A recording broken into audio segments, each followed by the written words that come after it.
Bonjour, vous écoutez Radio CSERT, votre podcast quotidien dédié à la cybersécurité.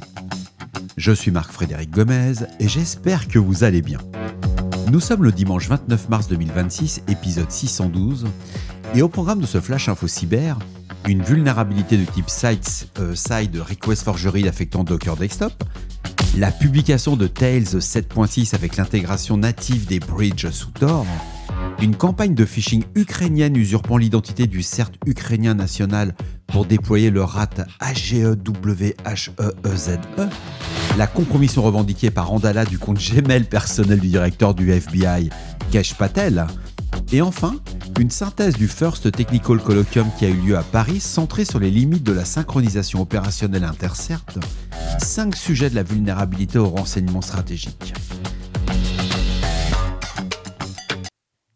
Selon le bulletin de sécurité Docker publié le 30 mars 2026, une vulnérabilité de type Server-Side Request Forgery, référencée sous la CVE 2026-33990, affecte Docker Desktop dans toutes les versions antérieures à la 4.67.0. La faille permet à un attaquant de forger des requêtes côté serveur, ouvrant potentiellement l'accès à des ressources internes normalement non exposées. Le CERT-FR a relayé cet avis le jour même. La version 4.67.0 de Docker Desktop intègre le correctif associé. Le projet Tails a publié le 26 mars 2026 la version 7.6 de son système d'exploitation orienté sur l'anonymat. La mise à jour introduit une fonctionnalité de bridge Tor automatique directement intégrée à l'assistant de connexion. En cas de blocage du réseau Tor, le système va interroger l'API MOAT de Tor Project pour obtenir un bridge adapté à la région de l'utilisateur en utilisant du domain fronting pour contourner la censure. Le gestionnaire de mots de passe KeePass XC est remplacé par GNOME Secrets, compatible avec le format de base existant. Les mises à jour embarquent également Tor Browser 15.0.8 et Thunderbird 140.8.0. Le CERT-UA, le CERT national ukrainien, a documenté fin mars 2026 une campagne d'ingénierie sociale conduite par le groupe UAC 0255, identifié sous le nom de CyberSerp. Des emails usurpant l'identité du CERT ukrainien invitaient les destinataires à télécharger depuis file.fm un archive protégé par mot de passe contenant un outil présenté comme un logiciel de protection. La payload déployait un RAT développé en Go classifié AGEWHEEZE, communiqué via WebSocket avec son serveur C2 hébergé chez OVH sur le port 8443 en TCP. Il supporte le contrôle écran, l'émulation clavier-souris, la gestion de fichiers et de processus, ainsi que la persistance via un registre et des tâches planifiées. Un site frauduleux, cert.ua.tech, reproduisait le contenu officiel du CERT-UA pour crédibiliser l'attaque. Selon le CERT ukrainien, la campagne n'a pas atteint ses objectifs, seuls quelques appareils personnels d'employés du secteur éducatif ayant été compromis.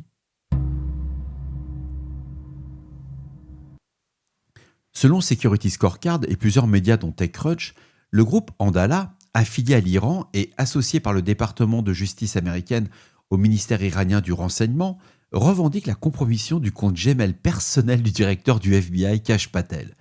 Des emails et des fichiers exfiltrés datant majoritairement de 2019 ont été rendus publics. TechCrunch a identifié une partie des messages via l'analyse des entêtes SMTP et le FBI confirme l'incident, précisant qu'aucune donnée gouvernementale ou classifiée n'est concernée. Le vecteur d'intrusion ou la présence éventuelle d'une authentification multifacteur sur le compte ne sont pas établis à ce stade. Le FBI offre jusqu'à 10 millions de dollars pour toute information sur les membres du groupe Andala.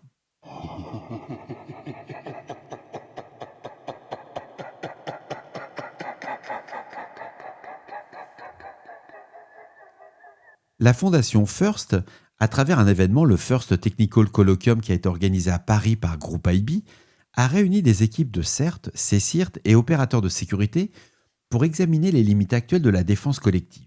Les échanges ont mis en évidence un constat convergent. Le partage de renseignements entre organisations est techniquement mature, que ce soit par des plateformes comme MISP, des formats comme Styx ou Taxi2, Tax2, sont opérationnels. Mais la synchronisation opérationnelle en cas d'incident transfrontalier reste déficiente.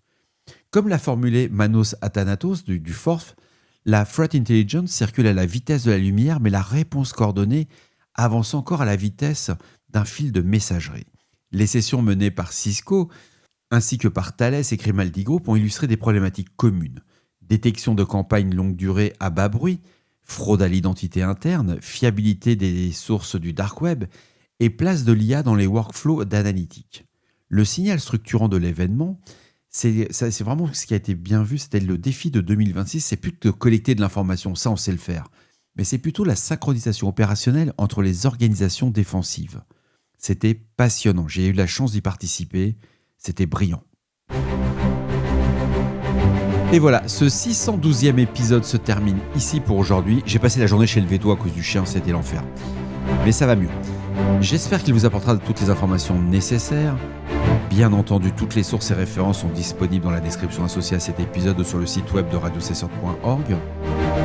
N'hésitez pas à me faire vos retours, c'est important sur le répondeur de Radio Cessort. Il est tard, mais ça devrait être bon, ça devrait sortir pour dimanche. D'ici là, on ne réfléchit pas.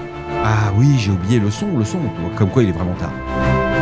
D'ici là, on ne réfléchit pas, on patch. Prenez soin de vous. À demain.